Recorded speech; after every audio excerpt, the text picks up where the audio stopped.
Immigration, Refugees and Citizenship Canada will be significantly reducing the number of Canadian employees in India. I want to reassure our clients in India and Canadians with family and friends in India that Canada will continue to accept and process all temporary and permanent resident applications from India. Remaining staff will continue to focus on the work that can't be moved out of the country, such as urgent cases, visa printing, and working with visa application centres and the panel physicians who conduct the important immigration medical exams for applicants. Our visa application centres are operated by third-party contractors, so they won't be impacted and will continue to function as normal. Applicants will still be able to receive administrative support, transmit passports, and submit their biometrics at one of our 10 centres in India.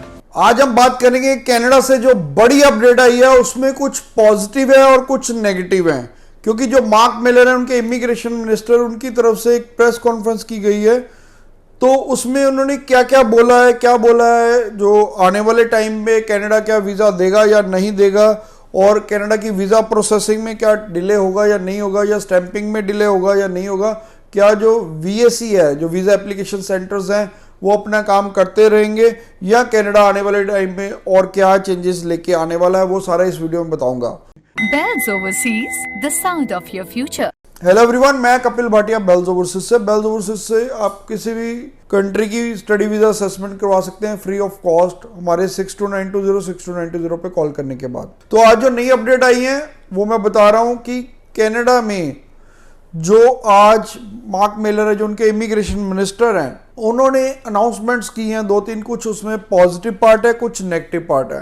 तो पहले हम positive part की बात करते हैं। उन्होंने कहा है कि जो आपकी एप्लीकेशन प्रोसेस होती हैं वो majorly 89% out of India he process होती हैं, यानी कि जो उनकी प्रोसेसिंग है, वीज़ा ऑफिसर अलॉट होता है, वो आपकी रिसर्च करता है, पूरे केस को देखता है, उसके बाद आपको वीज़ा अप्रूव करता है या रिजेक्ट करता है, वो सारा प्रोसेस आउटसाइड कनाडा होता है। 89% एप्लीकेशन का, सिर्फ 11% एप्लीकेशंस थी जो इंडिया से प्रोसेस हो रही थी, वो जरूर हैम्पर होंगी, वो मैं आगे आपको बताऊंगा।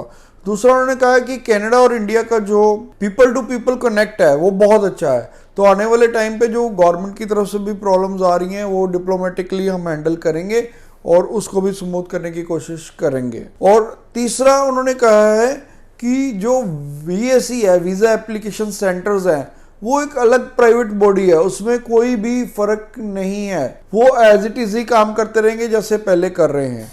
अब जो मेजरली जो मैं नेगेटिव बात कर लूँ तो नेगेटिव पार्ट्स ये है कि उन्होंने कहा कि हमारे 62 डिप्लोमेट थे यहाँ पर, तो जो कि 41 डिप्लोमेट गवर्नमेंट ऑफ इंडिया ने कहा था कि वो छोड़ दे कंट्री, वो छोड़ चुके हैं ऑलरेडी, और अब सिर्फ 21 डिप्लोमेट रह गए हैं। 21 टोटल स्टाफ रह गया कनाडा का यहाँ पर। उसमें भी मेजरली उन्होंने कहा कि जो पहले IRCC थी, जो कि मेजर बॉडी है IRCC, उसमें से 27 के पहले स्टाफ था यहाँ पर, IRCC के सिर्फ 5 रह गए यहाँ पर। और उनका भी मेजरली काम होगा जो इमीडिएट रिप्लाई करना है या आपको वीज़ा जो स्टैंपिंग करनी है वो काम वो करेंगे। तो अब उन्होंने बोला कि आपका प्रोसेस टाइम में थोड़ा सा डिले हो सकता है। प्रोसेसिंग क्यों डिले होगी? क्योंकि उनका स्टाफ कम हो गया, कह रहे कि थोड़ा सा डिले होगा, जबकि सिर्फ 11% एप्लीकेशन की डिले होगी, 89% की एप्लीकेशन वैसे चलती रहेगी। दूसरा, वीज़ा स्टैंपिंग में टाइम लगेगा। तीसरा, जैसे कोई आप क्वेरी करते हो या वेब फॉर्म रेज करते हो, उसकी रिप्लाई देने में उनको डिले होगा।